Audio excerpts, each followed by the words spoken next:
योगी सरकार अब निजी स्कूलों में पढ़ाने वाले शिक्षकों की सेवा सुरक्षा के लिए नई सेवा नियमावली बनाने जा रही है। दावा है कि अब बिना ठोस कारण किसी शिक्षक की नौकरी नहीं जाएगी।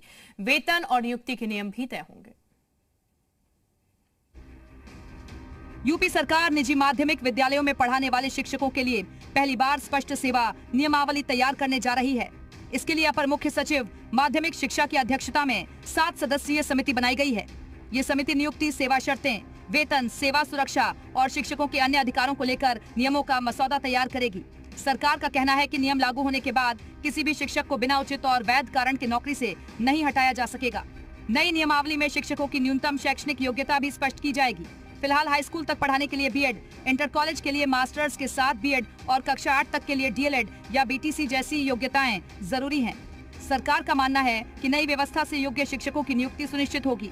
साथ ही शिक्षकों का वेतन आधार से जुड़े बैंक खाते में भेजने का भी प्रावधान किया जाएगा ताकि भुगतान में पारदर्शिता बनी रहे। जो सेल्फ फाइनेंस के हैं, लगभग 25,000 विद्यालय सेल्फ फाइनेंस के हैं जो यूपी बोर्ड से मान्यता प्राप्त हैं। यहाँ उनके शिक्षकों के लिए सेवा शर्तें सुरक्षा युक्त बनने जा रही है। ये स्वागत योग्य कदम है। इसके पहले भी अभी 3-4 लगातार शासनादेश आए जिसमें एक बहुत बड़ी उपलब्धि कैशलेस में वित्तविहीन शिक्षकों को जोड़ा गया। पहली बार कोई ऐसी योजना आई जिसमें एडेड और राजकीय के साथ साथ में वित्तविहीन को भी समान रूप से जोड़ा गया। हालांकि सरकार के इस फैसले का विरोध भी शुरू हो गया है।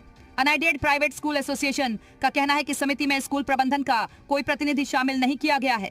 एसोसिएशन का कहना है कि अगर उनकी बात सुने बिना नियम बनाए गए तो वे इस फैसले को अदालत में चुनौती देंगे। नहीं, देखिए, बात अगर संतुष्टि की कही जाए तो बिल्कुल नहीं, क्योंकि कोई भी नियमावली बनाई जाए पूर्व ही बनाई गई है।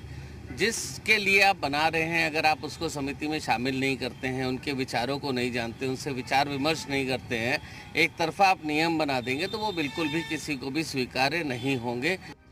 यानी एक तरफ शिक्षक इसे अपने अधिकारों की दिशा में बड़ा कदम मान रहे हैं तो दूसरी तरफ निजी स्कूल प्रबंधन इसे एक तरफा फैसला बता रहा है। अब देखना होगा कि सरकार सभी पक्षों की राय के साथ ऐसा संतुलित नियम बना पाती है या नहीं जो शिक्षकों और स्कूलों दोनों के हितों की रक्षा कर सके।